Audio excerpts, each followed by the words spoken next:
आज के इस वीडियो में हम एक बार फिर व्यष्टि अर्थशास्त्र से रिलेटेड टॉपिक की बात करने वाले हैं, जिसे उपयोगिता विश्लेषण के नाम से जाना जाता है। व्यष्टि अर्थशास्त्र के कुछ सिद्धांत ऐसे हैं जो उपयोगिता विश्लेषण पर आधारित होते हैं। तो उन सिद्धांतों को समझने के लिए हमको पहले उपयोगिता विश्लेषण को समझना आवश्यक है। इस वीडियो में हम ये देखेंगे कि उपयोगिता किसे कहा जाता है और उपयोगिता की क्या क्या विशेषताएं हैं और उपयोगिता को मापने के कौन कौन से दृष्टिकोण हैं।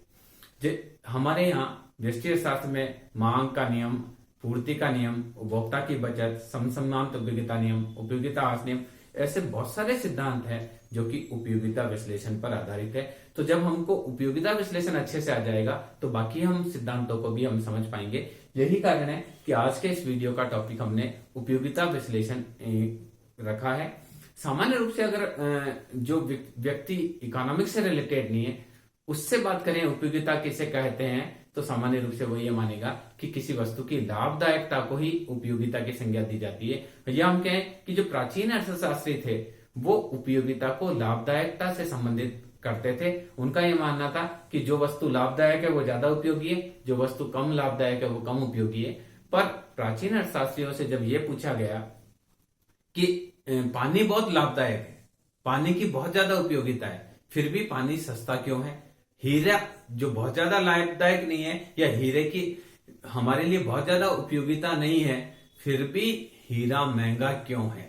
देखिए, जहां तक उपयोगिता विश्लेषण की बात है तो प्राचीन अर्थशास्त्री ये मानते थे कि जो वस्तु ज्यादा उपयोगी होगी उसके लिए हम ज्यादा पैसा देने के लिए तैयार होते हैं, जो वस्तु कम उपयोगी होती है उसके लिए हम कम पैसा देने के लिए तैयार होते हैं। अगर कोई वस्तु जो है उसके लिए हम ज्यादा पैसा दे रहे हैं, इसका मतलब वो ज्यादा उपयोगी है। उनका यह मानना था कि जैसे साइकिल की उपयोगिता कम होती है तो हम उसका कम पैसा देने के लिए तैयार होते हैं, साइकिल की तुलना में मोटरसाइकिल की उपयोगिता थोड़ी ज्यादा होती है तो हम उसका और ज्यादा पैसा देने के लिए तैयार होते हैं, मोटरसाइकिल की तुलना में कार की उपयोगिता और ज्यादा होती है तो उसका और ज्यादा पैसा देने के लिए तैयार होते हैं। तो जो प्राचीन अर्थशास्त्री थे वो उपयोगिता को लाभदायकता या मूल्य से रिलेटेड करते थे, यानी कोई भी वस्तु है उस पर जितना पैसा खर्च किया जा रहा है वही उसकी उपयोगिता है।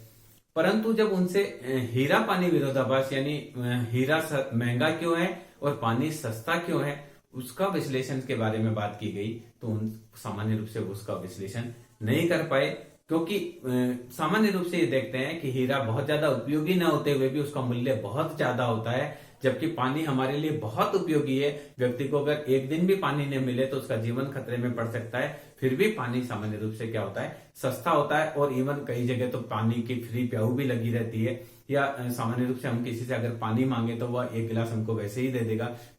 तो ऐसी स्थिति में प्राचीन अर्थशास्त्री थे वो सीमांत का विश्लेषण नहीं कर पाए थे, इस वजह से ये हीरा पानी विरोधाभास के बारे में वो बात नहीं कर पाए।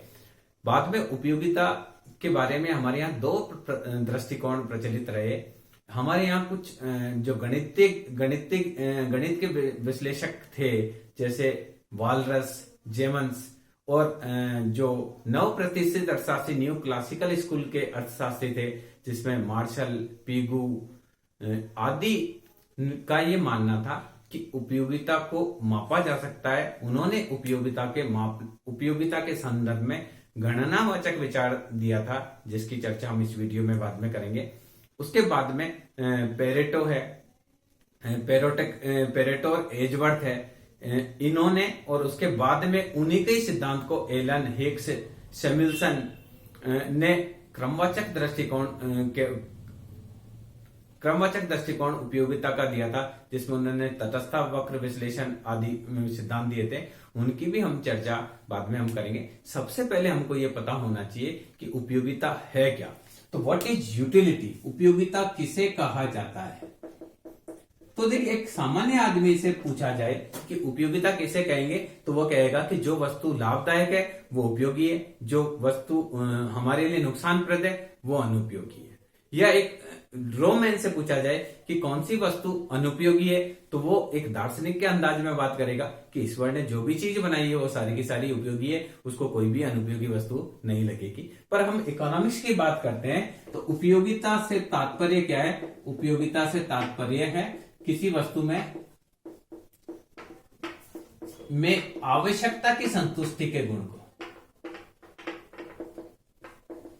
किसी भी वस्तु में आवश्यकता की संतुष्टि के गुण को उपयोगिता कहते हैं।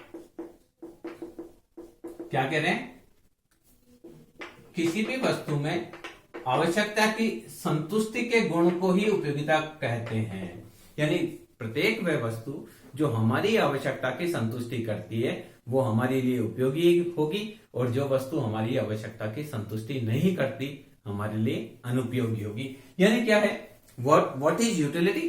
Want satisfactory power of a commodity is utility. कोई भी वस्तु जिसमें हमारी आवश्यकता की संतुष्टि करने का गुण है वो हमारे लिए क्या है? उपयोगी है। तात्पर्य क्या है कि उपयोगिता का संबंध कोई वस्तु हमारे लिए लाभदायक है या नुकसानप्रद है उससे नहीं है, केवल और केवल आवश्यकता की संतुष्टि करने के गुण को ही उपयोगिता कहते हैं। अर्थात प्रत्येक वह वस्तु जो हमारी आवश्यकता की संतुष्टि करती है हमारे लिए उपयोगी है, जो वस्तु हमारी आवश्यकता की संतुष्टि नहीं करती हमारे लिए अनुपयोगी है। इस बारे में थॉमस नाम के एक इकोनॉमिस्ट हुए, उन्होंने कहा कि किसी भी वस्तु के प्रयोग से उपभोक्ता पर बुरा प्रभाव पड़े या अच्छा प्रभाव पड़े, समाज का हित हो या अहित हो, परंतु यदि वह वस्तु व्यक्ति के मस्तिष्क की या व्यक्ति के शरीर की आवश्यकता की पूर्ति करती है तो वह वस्तु उपयोगी कही जाएगी। वापिस एक बार आप सुनिए, थॉमस इसके बारे में क्या कहते हैं?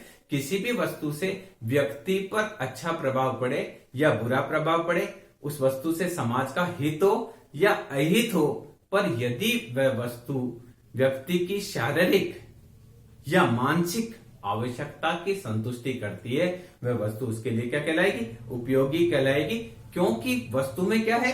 आवश्यकता की संतुष्टि का गुण है। तात्पर्य क्या है कि कोई भी वस्तु जो हमारी आवश्यकता की संतुष्टि करती है हमारे लिए उपयोगी कहलाएगी, और जो वस्तु हमारी आवश्यकता की संतुष्टि नहीं करती है हमारे लिए अनुपयोगी कहलाएगी। एग्जाम्पल के लिए मेरे को इस व्हाइट बोर्ड पर लिखना है तो ये मार्कर पेन मेरी आवश्यकता की संतुष्टि करता है तो मेरे लिए उपयोगी है। इस समय अगर मुझे कोई चौक दे दे तो चौक से इस पर नहीं लिखा जा सकता है, वो हमारे लिए क्या हो जाएगी? अनुपयोगी हो जाएगी। इसी प्रकार से देखिए, एक व्यक्ति है वो रोज ड्रिंक करता है, उसको बहुत तेज तलब लग रही है, वो शराब पीना चाहता है। शराब उस समय उसकी आवश्यकता की संतुष्टि करती है। देखिए, शराब वह पिएगा उसके शरीर पर बुरा प्रभाव पड़ेगा, ये हम समझते हैं, पर हमारे यहाँ एक उपयोगिता से तात्पर्य क्या है? कोई भी वस्तु जो व्यक्ति की आवश्यकता की संतुष्टि करती है। एक शराबी है, वो दिन में शाम होते ही एक मान लीजिए एक बोतल शराब पीता है, तो उस समय उसको शराब की तलब लग रही है और शराब की बोतल उसकी आवश्यकता की संतुष्टि करती है, तो वह उसके लिए शराब की बोतल उसके लिए क्या है? उपयोगी है। उपयोगी क्यों है? क्योंकि वह उस व्यक्ति की आवश्यकता की संतुष्टि करती है। तो तात्पर्य यह है कि उपयोगिता का संबंध लाभदायकता से नहीं है। कोई वस्तु हमारे लिए हमारे शरीर के लिए या हमारे मन के लिए या हमारे समाज के लिए या हमारे देश के लिए फायदेमंद है या नुकसानप्रद है, उससे उपयोगिता का संबंध नहीं है। केवल और केवल उपयोगिता क्या है?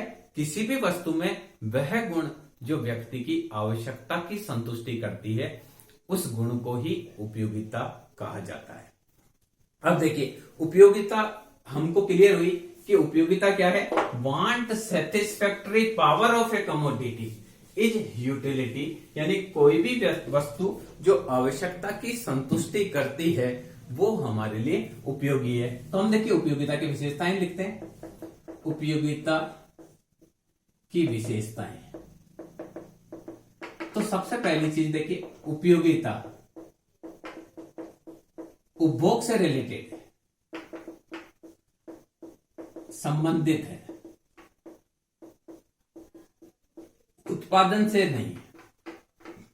यानी जो उपयोगिता का संबंध है वो उपभोग वस्तुओं से, उत्पादक वस्तुओं से नहीं है। जैसे कार है, बनाना है, या कोई उत्पादक वस्तु है, उससे उपयोगिता का संबंध नहीं है। उपयोगिता का संबंध उपभोग वस्तुओं से है। जैसे हमको भूख लगने पर रोटी का उपभोग करना होता है, वो हमारे लिए उपभोग वस्तु है। पर बड़ी बड़ी जो मशीनें हैं वो उपभोग वस्तु नहीं है, वो उत्पादन के काम में आने वाली वस्तु है। तो हमारा जो उपयोगिता का संबंध है, पहली जो चीज है उपयोगिता की विशेषता, उपयोगिता का संबंध क्या है? उपभोग वस्तुओं से है, उत्पादक वस्तुओं से नहीं है। यानी ये उपभोग से रिलेटेड सिद्धांत है। दूसरा, उपयोगिता एक वस्तुगत गुण है। उपयोगिता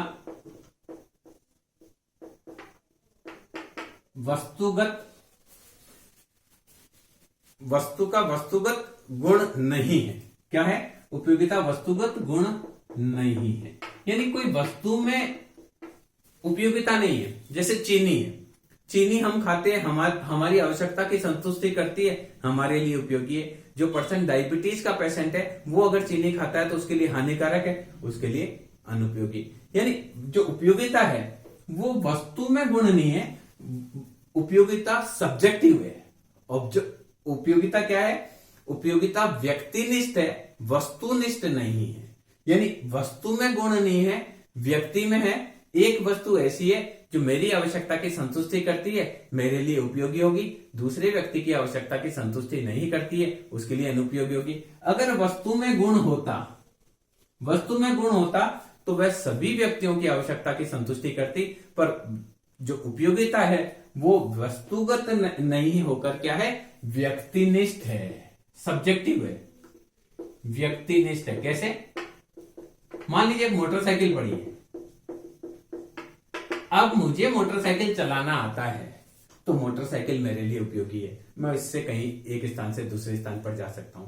पर जिस व्यक्ति को मोटरसाइकिल चलाना नहीं आता है, मोटरसाइकिल उसकी आवश्यकता की संतुष्टि नहीं करती है, उसके लिए अनुपयोगी है। मेरे कमरे में कुछ किताबें पड़ी है, मैं पढ़ सकता हूं उन किताबों को, उससे मैं ज्ञानार्जन कर सकता हूं, तो वो किताबें मेरे लिए अनुपयोगी है। पर जो व्यक्ति अनपढ़ है, उस किताबों का वह कोई मूल्य नहीं समझता, वह बुक्स जो है या वो समाचार पत्र है वो उसकी आवश्यकता की संतुष्टि नहीं करता, तो वह जो समाचार पत्र है या जो पुस्तक जो बुक है वो उसकी आवश्यकता की संतुष्टि नहीं करती, उसके लिए अनुपयोगी है। इसका मतलब वस्तु में गुण नहीं है, ये व्यक्तिनिष्ठ है। एक ही वस्तु एक व्यक्ति के लिए उपयोगी हो सकती है और दूसरी वस्तु के लिए उपयोगी नहीं हो सकती है। एक व्यक्ति को बहुत तेज भूख लग रही है तो रोटी उसके लिए उपयोगी है,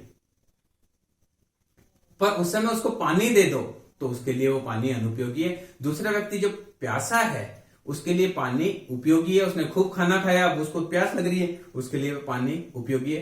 तो देखिए, जो व्यक्ति भूखा है उसके लिए रोटी उपयोगी है, पर जो व्यक्ति अभी किसी दावत में जाकर आया उसके लिए वो खाना अनुपयोगी है। इसका मतलब अगर वस्तु जो खाना है वो उपयोगी वस्तु में गुण होता, जैसे रोटी है, रोटी में उपयोगिता का गुण होता, तो जो खाकर आया उसको भी उपयोगी लगती, जो भूखा है उसको भी उपयोगी लगती। पर कहने का तात्पर्य क्या है? उपयोगिता व्यक्तिनिष्ठ है, व्यक्ति पर डिपेंड करती है, वस्तु पर डिपेंड नहीं करती।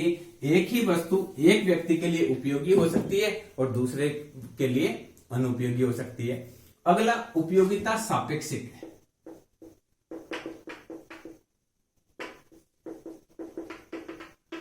सापेक्षिक का मतलब है समय काल।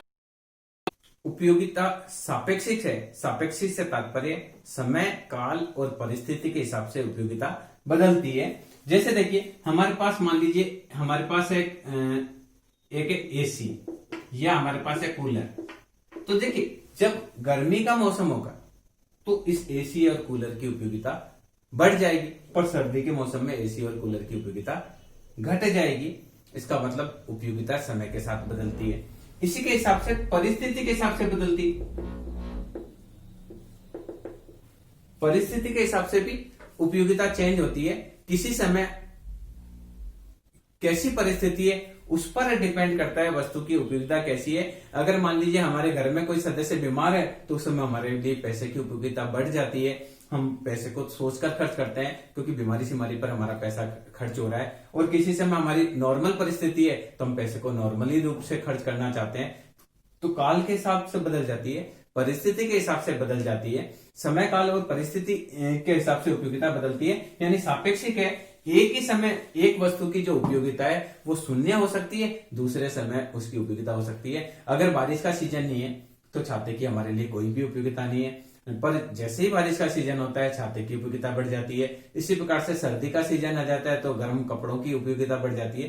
तो उपयोगिता क्या है? सापेक्षिक है, अर्थात समय काल और परिस्थिति के साथ बदलती है। चौथा देखिए, उपयोगिता का संबंध लाभदायकता से नहीं है। हमने पहले भी बात करी, यानी उपयोगिता लाभदायक से संबंधित नहीं है। यानी उपयोगिता हमारे, देखिए एक सामान्य आदमी से बात करेंगे तो सामान्य आदमी क्या कहेगा, उपयोगिता का मतलब लाभदायक से होगा। जो भी वस्तु उसके शरीर के लिए, उसके मस्तिष्क के लिए लाभदायक है, समाज के लिए लाभदायक है, वो वस्तु उपयोगी है। जो वस्तु शरीर के लिए या मस्तिष्क के लिए या समाज के लिए लाभदायक नहीं है वो अनुपयोगी।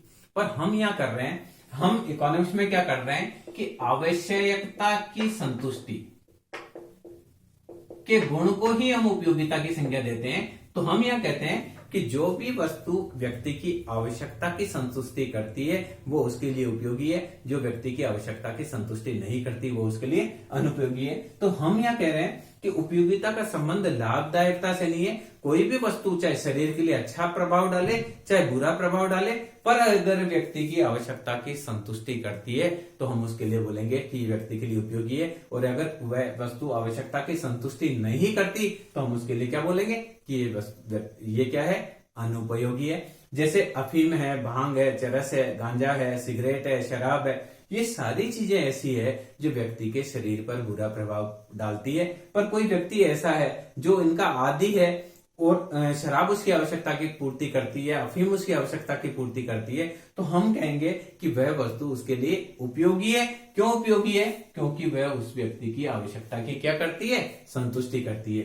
तो हमारा यहाँ तात्पर्य यह है कि उपयोगिता का लेना देना या उपयोगिता का संबंध लाभदायकता से नहीं है। उपयोगिता का संबंध केवल आवश्यकता की संतुष्टि से है। अगर वस्तु व्यक्ति की आवश्यकता की संतुष्टि करती है तो हम उसके लिए बोलेंगे कि ये वस्तु उसके लिए उपयोगी है। ये चाहे वह उसके शरीर के लिए बुरा प्रभाव पड़ रहा हो, चाहे उससे मस्तिष्क पर बुरा प्रभाव पड़ रहा हो, उससे हमारा कोई लेना देना नहीं है। इसके अलावा देखिए, उपयोगिता जो है इच्छा की तीव्रता की बात करती है। उपयोगिता का संबंध इच्छा की तीव्रता से। ये देखिए दो प्रकार की संतुष्टि होती है। एक काल्पनिक संतुष्टि होती है और एक उपभोग के बाद संतुष्टि होती है। मान लीजिए आप बाजार में गए और आपने सोचा कि मैं एक्स वस्तु लूंगा तो मुझे संतुष्टि मिलेगी 50। आपने इस दृष्टि से इसको खरीदी, पर बाद में वो और ज्यादा टेस्टी लगी तो हो सकता है संतुष्टि 70 मिल जाए, और अगर आपको उतनी टेस्टी नहीं लगी तो हो सकता है उसकी संतुष्टि 30 ही मिले। यानी जो उपयोगिता है वो उपयोगिता के दो प्रकार के जो उपयोगिता है उसमें क्या है, इच्छा की तीव्रता से रिलेटेड उपयोगिता का है। जो वस्तु है उस वस्तु का दो प्रकार की चीज होती है। आप ये सोचते हैं कि उसका इच्छित संतुष्टि क्या है और वास्तविक संतुष्टि क्या है।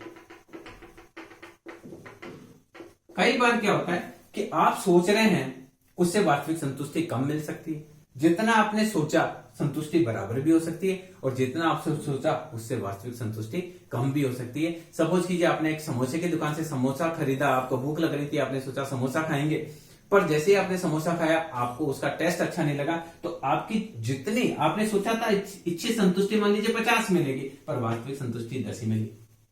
हो सकता है आपने जितना सोचा उतना ही टेस्टी समोसा निकला तो संतुष्टि बराबर मिली, और हो सकता है जितना आपने सोचा उससे उपयोगिता मिलने की चांस, उससे वास्तविक संतुष्टि हो सकता है आपको ज्यादा मिल जाए। अब ये जो इच्छा की तीव्रता है, उपयोगिता का संबंध इच्छा की तीव्रता से है। इच्छा की तीव्रता से तात्पर्य क्या है, अगर एक व्यक्ति को बहुत तेज भूख लग रही है तो उस समय भोजन की इच्छा की तीव्रता है तो भोजन से उसको उपयोगिता ज्यादा मिलेगी। एक व्यक्ति जिसने सुबह नाश्ता किया है, अब उसको भोजन के लिए बुलाया गया है, उसकी इच्छा की तीव्रता थोड़ी कम है तो उसको संतुष्टि और कम, उसको उपयोगिता और कम मिलेगी। पर एक व्यक्ति जो अभी अभी किसी दावत से खाना अच्छे से खा कर आया है, उस समय उसको भोजन दिया जाए तो उसको वही भोजन उसको कुछ भी उपयोगी नहीं लगेगा। यानी जो भी वस्तु है, यानी उपयोगिता का संबंध इच्छा की तीव्रता से है। यानी हमारी इच्छा जितनी ज्यादा तीव्र होगी उतनी ही उस वस्तु में उपयोगिता ज्यादा होगी। हमारी इच्छा जितनी कम होगी उस वस्तु में उतनी ही उपयोगिता कम होगी। इसके अलावा देखिए, उपयोगिता का सृजन किया जा सकता है।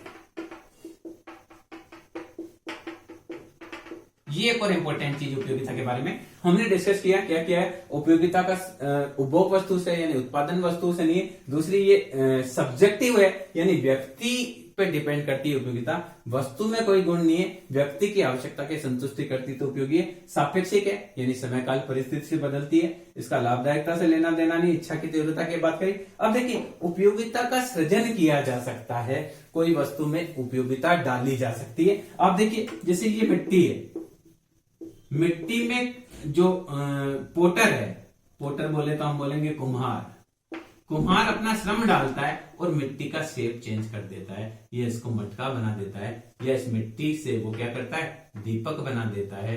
तो यहां क्या किया उसने, कुम्हार ने क्या, मिट्टी में उपयोगिता का सृजन किया। तो यानी उपयोगिता का सृजन किया जा सकता है। प्राकृतिक तत्व जैसे आप देखिए लकड़ी से फर्नीचर बना देंगे, तो लकड़ी से फर्नीचर बनेगा तो क्या होगा, उपयोगिता का सृजन होगा। मैं आपको करके बताता हूं कि किस प्रकार से उपयोगिता का सृजन हो सकता है, तो हमको अच्छे से क्लियर होगी कि उपयोगिता किसे कहते हैं। जैसे वुड है, वुड जो है ये लकड़ी पड़ी है और इसमें क्या करते हैं, कारपेंटर अपना काम करता है, कारपेंटर लेबर करता है और वुड का जो शेप है वो चेंज हो जाता है, और वुड का शेप मान लीजिए ये चेंज हो गया, इसने क्या किया, एक चेयर का रूप ले दिया वुड को। तो यहां क्या हुआ, ये उपयोगिता का सृजन हो गया। तो उपयोगिता का सृजन भी किया जा सकता है, यानी प्राकृतिक तत्व जो है, प्राकृतिक प्रकृति से है, लकड़ी से हम जैसे रेत से हम मकान बनाते हैं, ये उपयोगिता का सृजन है। मिट्टी से हम दीपक बनाते हैं, ये उपयोगिता का सृजन है। लकड़ी से हम फर्नीचर बनाते हैं, बेड बना देते हैं, चेयर बना देते हैं, सोफा बना देते हैं, ये उपयोगिता का सृजन है। तो ये हमने बात करी उपयोगिता किसे कहते हैं और उपयोगिता की क्या क्या विशेषताएं हैं। अब ये प्रश्न आता है कि क्या उपयोगिता को मापा जा सकता है। ये हमारे सामने प्रश्न आता है कि if utility can be measure, is the utility can be measure, this is the question stand on us. तो हम देखिए हमारे यहां दो अप्रोच है, एक है गणनावाचक विचारधारा, गणनावाचक विचारधारा इसमें जो दी गई वो दी गई मार्शल के द्वारा, जेमन्स है, वालरस है, मार्शल, जेमन्स, वालरस, पीगू आदि जो मैथमेटिकल गणितीय संप्रदाय वाले थे जैसे जेमन्स और वालरस है, या न्यू क्लासिकल इकोनॉमिस्ट नव प्रतिष्ठित अर्थशास्त्री थे जिसमें है आपका मार्शल है, पीगू है, इसके अलावा और भी कुछ इकोनॉमिस्ट थे जो ये मानते थे कि उपयोगिता को मापा जा सकता है मुद्रा रूपी पैमाने से। ये क्या कह रहे हैं, ये कह रहे हैं कि मुद्रा से उपयोगिता को मापा जा सकता है, किसी वस्तु पर हम कितना रुपया व्यय करते हैं वही वस्तु की उपयोगिता का नाप है। इन जो गणनावाचक विचारधारा के थे उनका ये मानना था कि जिस प्रकार से कपड़े को मीटर में नापा जाता है, दूध को लीटर में नापा जाता है, चीनी को किलो में नापा जाता है, दूरी को किलोमीटर में नापा जाता है, या सेंटीमीटर या मीटर में नापा जाता है, उसी प्रकार से मुद्रा रूपी पैमाने से उपयोगिता को माप सकते हैं और उपयोगिता को 10, 20, 30, 40 इस प्रकार से अंक प्रदान किए जा सकते हैं। जो वस्तु ज्यादा उपयोगी होगी उसके लिए हम ज्यादा पैसा देने के लिए तैयार होंगे, जो वस्तु कम उपयोगी होगी उसके लिए कम पैसा देने के लिए तैयार होंगे। इस प्रकार से मुद्रा रूपी पैमाने से उपयोगिता को मापा जा सकता है और किसी वस्तु पर कितना पैसा खर्च हो रहा है वही उपयोगिता का माप है। आप एक किताब 100 रुपए की लेकर आते हैं तो किताब की उपयोगिता 100 है। आप एक मोटरसाइकिल 50,000 रुपए की लेकर आते हैं तो मोटरसाइकिल की उपयोगिता 50,000 है। आप एक कार 5 लाख रुपए की लेकर आते हैं तो ये कार की उपयोगिता 5 लाख है। आप रोटी 50 रुपए की लेकर आते हैं तो उसकी उपयोगिता 50 है। यानी उनका क्या मानना था कि जिस प्रकार से दूध को लीटर में नापा जाता है, कपड़े को मीटर में नापा जाता है, दूरी को किलोमीटर में नापा जाता है, उसी प्रकार से मुद्रा रूपी पैमाने से उपयोगिता को मापा जा सकता है। किसी वस्तु पर हम कितना रुपया खर्च कर रहे हैं यही उस वस्तु की उपयोगिता का माप है। जो वस्तु हमारे लिए ज्यादा उपयोगी होगी उसके लिए हम ज्यादा पैसा खर्च करेंगे और जो वस्तु कम उपयोगी होगी उसके लिए हम कम पैसा खर्च करेंगे। तो ये जो गणनावाचक विचारधारा थी इनका ये मानना था कि उपयोगिता जो है मुद्रा रूपी पैमाने से मापी जा सकती है। अब दूसरे जो इकोनॉमिस्ट हुए उन्होंने ये बोला कि उपयोगिता की मानसिक विचारधारा है। एक बुक है, एक सेम बुक ए व्यक्ति को उपयोगिता दे रही है 100 पढ़ा लिखा है, बी व्यक्ति उसमें उसके कागज पर मूंगफली खाता है, उसको 10 उपयोगिता, सी व्यक्ति उसके कागज को जलाकर चूल्हा जलाता है, उसकी उपयोगिता 1, डी व्यक्ति कुछ भी नहीं करता, उसके लिए उपयोगिता 0। तो वो ये कह रहे हैं कि अगर उपयोगिता को मापा जाता तो हर व्यक्ति को उपयोगिता बराबर मिलनी चाहिए थी। एक बुक से ए को 100 उपयोगिता मिल रही है, बी को 10 ही मिल रही है, सी को 1 ही मिल रही है, डी को कुछ भी नहीं मिल रही, क्योंकि वो अनपढ़ है, वो न तो उसको जलाना चाहता है, न उस पर मूंगफली खाना चाहता है, नहीं वो उसको पढ़ना चाहता है। तो कहने का तात्पर्य है कि उपयोगिता, जो दूसरे विचारक हैं वो ये बोल रहे हैं कि उपयोगिता को माप नहीं सकते, क्योंकि उपयोगिता एक व्यक्तिनिष्ठ है, एक वस्तुगत गुण नहीं होकर उपयोगिता क्या है, व्यक्तिनिष्ठ है। वस्तु में गुण नहीं है, उपयोगिता एक व्यक्तिनिष्ठ तत्व है। जो व्यक्ति है, एक व्यक्ति को, एक ही वस्तु अलग अलग व्यक्ति को अलग अलग उपयोगिता देती है, इस कारण से उपयोगिता को मापना संभव नहीं है। तो जो दूसरी विचारधारा है जो हमारे यहाँ, वो ये देखिए, मार्शल, पीकू और हीजेमन्स है, इनकी गणनावाचक विचारधारा के आधार पर हमारे यहाँ मांग का नियम है, उपभोक्ता की बचत का सिद्धांत है, सम सीमांत उपयोगिता नियम है, उपयोगिता ह्रास नियम है, पूर्ति का सिद्धांत है। ये सारे सिद्धांत उपयोगिता की गणनावाचक विचारधारा पर आधारित है, जिनका अध्ययन हम आगामी वीडियो में करेंगे। दूसरा जो उपयोगिता को मापने का सिद्धांत है वो है क्रमवाचक विचारधारा।